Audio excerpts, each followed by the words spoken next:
कल्पना कीजिए उस समय की जब आकाश में एक नहीं बल्कि 12 सूर्य एक साथ उदय होंगे। धरती तांबे की तरह तपेगी और प्यास बुझाने के लिए बूंद भर पानी नहीं मिलेगा। मनुष्य की आयु केवल 20 वर्ष रह जाएगी और लोग भूख मिटाने के लिए अपनी ही संतानों को खाने लगेंगे। क्या आप तैयार हैं कलयुग के उस खौफनाक अंत को जानने के लिए जिसका वर्णन श्रीमद् भागवत पुराण में 5000 साल पहले ही कर दिया गया था? लेकिन दोस्तों, वीडियो में आगे जाने से पहले हमारे चैनल को सब्सक्राइब करें और वीडियो को लाइक करें। अध्याय 1 प्रस्तावना। प्रतीक्षा। उस महानायक की सनातन धर्म की काल गणना के अनुसार हम अभी संक्रमण काल में जी रहे हैं। पाप, अत्याचार और अधर्म अपने चरम की ओर बढ़ रहा है। ऐसे में हर सनातनी के मन में एक ही प्रश्न गूंजता है, कब आएंगे प्रभु और कहां आएंगे प्रभु? शास्त्रों ने भविष्यवाणियों में स्पष्ट किया है कि भगवान विष्णु का 10वां और अंतिम अवतार कल्कि के रूप में होगा और उनके प्राकट्य का स्थान होगा शंभल ग्राम। परंतु यह शंभल क्या है? क्या यह उत्तर प्रदेश का एक जिला है? क्या यह हिमालय की कंदराओं में छिपा कोई गुप्त नगर है? या यह किसी दूसरे आयाम में स्थित एक दिव्य लोक है? आज हम शंभल के उन रहस्यों से पर्दा उठाएंगे जो अब तक आम जनमानस से छिपे हुए थे। अध्याय 2 शास्त्रीय प्रमाण। पुराण क्या कहते हैं? सबसे पहले हमें यह समझना होगा कि शंभल का उल्लेख किन किन प्राचीन ग्रंथों में मिलता है। यह कोई लोक कथा नहीं बल्कि वेदों और पुराणों का सत्य है। 1 श्रीमद् भागवत पुराण स्कंध 12 अध्याय 2 श्लोक 18। महर्षि सुखदेव जी राजा परीक्षित को बताते हैं, शंभल ग्राम मुख्यस्य ब्राह्मणस्य महात्मनः भवने विष्णु यश सह कल्कि प्रादुर्भविष्यति। अर्थात भगवान कल की शंभल नामक ग्राम में विष्णु यश नामक एक श्रेष्ठ और महात्मा ब्राह्मण के घर में अवतार लेंगे। 2 कल की पुराण। यह उपपुराण पूरी तरह से भगवान कल्कि को समर्पित है। इसमें शंभल का वर्णन अत्यंत दिव्य रूप में किया गया है।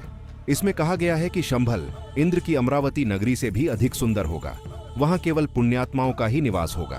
3 महाभारत वन पर्व। पांडवों के वनवास के दौरान मार्कंडेय आर्षि ने युधिष्ठिर को कलयुग के अंत की कथा सुनाई थी।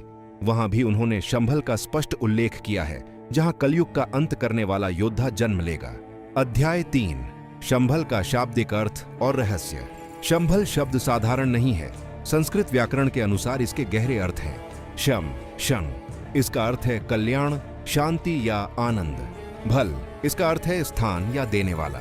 संपूर्ण अर्थ, वह स्थान जहां परम शांति और कल्याण का वास हो, वह स्थान जहां कली पाप का प्रभाव शून्य हो। कुछ विद्वान इसे शंभु भगवान शिव से भी जोड़ते हैं, अर्थात वह स्थान जो भगवान शिव के आशीर्वाद से सुरक्षित है और जहां शिव और शक्ति का संतुलन है। यही कारण है कि भगवान कल्कि के गुरु परशुराम होंगे और वे भगवान शिव की तपस्या करके ही दिव्यास्त्र प्राप्त करेंगे। अतः शंभल शैव और वैष्णव शक्तियों का संगम स्थल है। अध्याय 4 धर्म युद्ध और दुष्टों का संहार। भगवान कल्कि के आते ही पृथ्वी पर एक महायुद्ध का आरंभ होगा। यह युद्ध किसी 2 देशों के बीच नहीं बल्कि धर्म और अधर्म के बीच होगा। 1 सेना का गठन। भगवान कल्कि अपनी योग माया से एक विशाल सेना का निर्माण करेंगे। इसके अतिरिक्त सतयुग के राजा मरु और चंद्रवंश के राजा देवापि, जो अभी भी कलाप ग्राम में योग साधना में लीन है, अपनी प्रतीक्षा समाप्त कर भगवान की सेना में शामिल होंगे। 2 कलि पुरुष का अंत। कलयुग का अधिपति कलि, अधर्म का देवता, अपनी विशाल राक्षसी सेना के साथ युद्ध करेगा। भगवान कल्कि अपनी तलवार से करोड़ों मलेच्छों दुष्टों का सिर धड़ से अलग कर देंगे। उनके शरीर से निकलने वाली सुगंध से पृथ्वी का वातावरण शुद्ध होने लगेगा। कोका और विकोक नामक 2 महादानवों का वध भगवान कल्कि करेंगे। अंततः कलयुग की समस्त नकारात्मक शक्तियों का नाश होगा।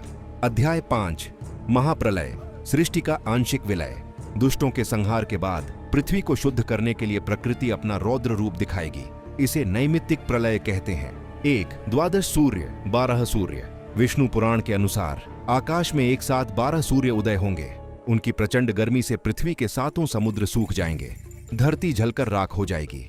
2 संवर्तक मेघ प्रलयंकारी वर्षा। अग्नि से तपने के बाद आकाश में संवर्तक नामक प्रलयंकारी बादल उमड़ेंगे। वे हाथी की सूंड के समान मोटे होंगे। लगातार 100 वर्षों तक मूसलाधार वर्षा होगी। संपूर्ण पृथ्वी जलमग्न हो जाएगी। 3 शेषशायी विष्णु। उस महाजल राशि में केवल वट वृक्ष के पत्ते पर बाल मुकुंद भगवान विष्णु तैरते हुए दिखाई देंगे। समस्त सृष्टि उनके उदर पेट में समा जाएगी। अध्याय 6 सत्ययुग कृतयुग का पुनरागमन।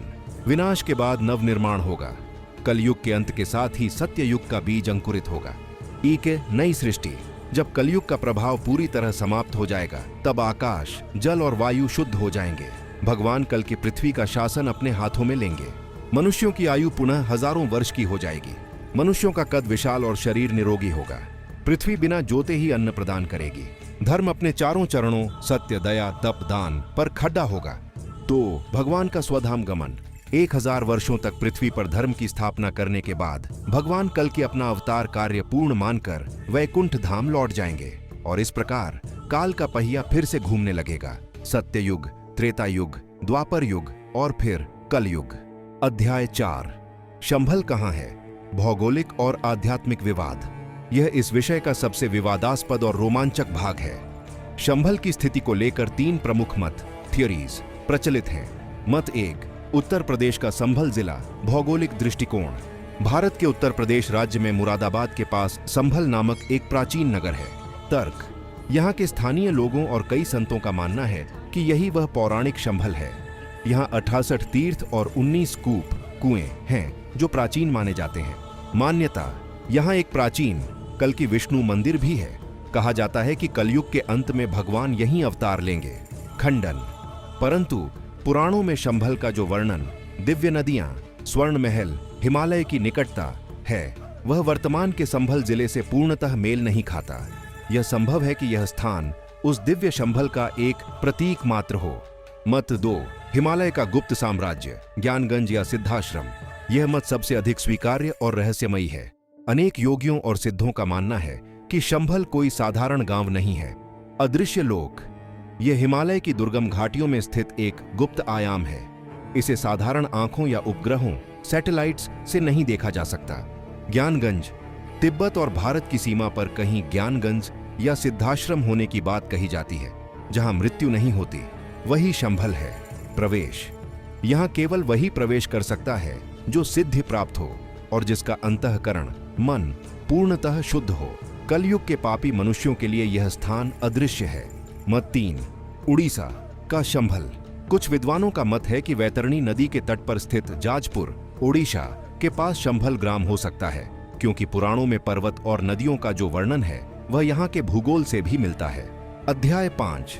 दिव्य शंभल का स्वरूप, आंखों देखा हाल। कल की पुराण और बौद्ध ग्रंथों कालचक्र तंत्र में शंभल का जो वर्णन मिलता है वह किसी विज्ञान कथा, साइफाई या स्वर्ग जैसा प्रतीत होता है। वास्तुकला। शंभल का आकार अष्टदल कमल, 8 पंखुड़ियों वाले कमल के समान है। यह बर्फ से ढके पर्वतों से घिरा हुआ है जो इसकी रक्षा करते हैं। इसके मध्य में राजा का महल है जो स्वर्ण और मणियों से निर्मित है। 2 प्रकृति।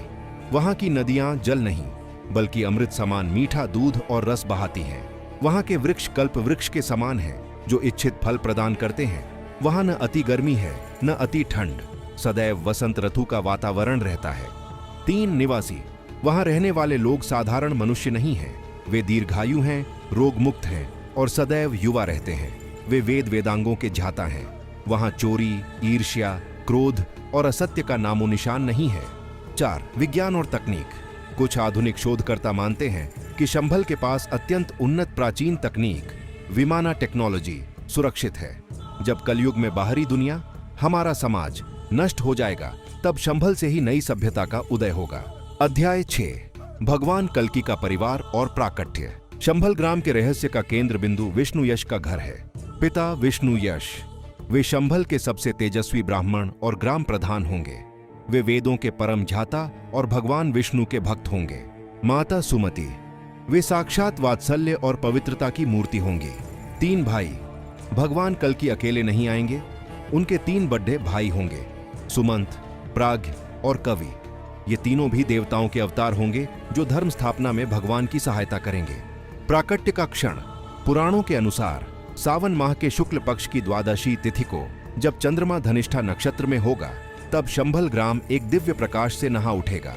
माता सुमति के गर्भ से भगवान कल्कि चतुर्भुज रूप शंख, चक्र, गदा, पद्मधारी में प्रकट होंगे और फिर माता के अनुरोध पर वे सामान्य शिशु का रूप धारण कर लेंगे। अध्याय 7। शंभल और बौद्ध धर्म का संबंध। शांग्रीला। यह जानकर आश्चर्य होगा कि केवल हिंदू धर्म ही नहीं, बौद्ध धर्म भी शंभल को मानता है। काला चक्र तंत्र। तिब्बती बौद्ध धर्म में शंभल शंभाला को एक पवित्र राज्य माना गया है। भविष्यवाणी। दलाई लामा और अन्य बौद्ध लामाओं का मानना है कि शंभल के 25वें राजा रुद्र चक्रिन, जिन्हें वे कल्कि कहते हैं, एक विशाल सेना लेकर निकलेंगे और अंधकार की शक्तियों को पराजित करेंगे।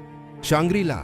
जेम्स हिल्टन की प्रसिद्ध पुस्तक लॉस्ट होराइजन में जिस शांग्री-ला का वर्णन है वह इसी शंभल की कथा से प्रेरित है। अध्याय 8। निष्कर्ष। क्या हम शंभल जा सकते हैं? अंत में प्रश्न यह है कि क्या आज कोई व्यक्ति शंभल ढूंढ सकता है? उत्तर है नहीं और हां भी। भौतिक शरीर और जीपीएस के माध्यम से शंभल को नहीं खोजा जा सकता। वह स्थान, काल, टाइम और दिक, स्पेस के नियमों से परे है। किंतु आध्यात्मिक रूप से शंभल हमारे हृदय में स्थित है। जब हम अपने भीतर के कली, पाप, क्रोध, लोभ को मार देते हैं और शुद्ध चेतना को जागृत करते हैं तो हमारा हृदय ही शंभल बन जाता है, और जहां शंभल है वहीं भगवान कल्कि का अवतरण होता है। परंतु बाह्य रूप में जब कलयुग का अंतिम चरण आएगा तब यह गुप्त शंभल ग्राम अपनी अदृश्यता के आवरण को हटा देगा और समस्त संसार देखेगा कि धर्म का सूर्य इसी ग्राम से उदय हो रहा है।